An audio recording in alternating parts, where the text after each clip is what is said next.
बांसी स्वराज को इसलिए टिकट मिला क्योंकि वो सुषमा स्वराज जी की बेटी हैं, और इसलिए नहीं मिला क्योंकि मैं सुषमा स्वराज की बेटी हूँ। राजनीति में इसलिए नहीं हूँ क्योंकि श्रीमती सुषमा स्वराज मेरी माता है।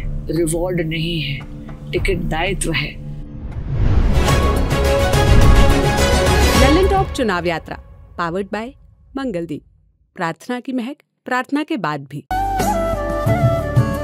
प्रार्थना की महक प्रार्थना के बाद भी। बांसुरी स्वराज को टिकट मिला क्योंकि वो लीगल सेल में थी। बांसुरी स्वराज को टिकट मिला क्योंकि वो बहुत काबिल वकील हैं, या बांसुरी स्वराज को इसलिए टिकट मिला क्योंकि वो सुषमा स्वराज जी की बेटी हैं और वही उनकी सबसे बड़ी पॉलिटिकल कैपिटल है। How do you look at these criticisms? क्यों मिला, इसके लिए तो आपको नेतृत्व से पूछना चाहिए। पर एक बात मैं बड़ी ठोक बजा के कह सकती हूँ, बड़ा सुदृढ़ होगा, क्योंकि संगठन और अपनी पार्टी को और अपने नेताओं को मैं भली बातें जानती हूँ। इसलिए नहीं मिला क्योंकि मैं सुषमा स्वराज की बेटी हूँ। अगर आपने कहा था कि आपने रिसर्च करी, मैंने मीडिया में बहुत खुलकर ये बात कही है कि विनम्रता से कहूँगी, मैं राजनीति में इसलिए नहीं हूँ क्योंकि श्रीमती सुषमा स्वराज मेरी माता है। वो इसलिए क्योंकि एक तो मेरे राजनीतिक जीवन का प्रारंभ माँ के चले जाने के 4 साल बाद हुआ है।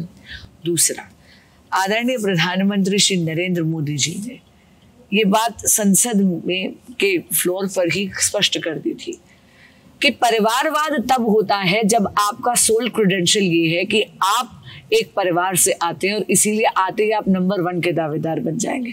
सीएम आप बनेंगे, पीएम आप बनेंगे, पार्टी के मुखिया आप बनेंगे, क्योंकि आप एक परिवार से आते हैं। क्योंकि मेरी माँ एक जनप्रतिनिधि थी, इसका अर्थ ये नहीं है कि राजनीति मेरे लिए निषेध है। मौका मुझे बराबर का मिलना चाहिए जैसे किसी और कार्यकर्ता को जिसके शायद पेरेंट्स पॉलिटिक्स में नहीं है। पर वो मौका किस चीज का? संघर्ष का, काम करने का, जनता के बीच में जाके करबद्ध प्रार्थना करने का। और मैं हमेशा कहती हूँ, टिकट रिवॉर्ड नहीं है, टिकट दायित्व है। और ये दायित्व मुझ अकेले का नहीं है। ये टिकट इत्तेफाक है कि बांसुरी स्वराज को मिला है। ये टिकट भारतीय जनता पार्टी के प्रत्येक कार्यकर्ता का टिकट है।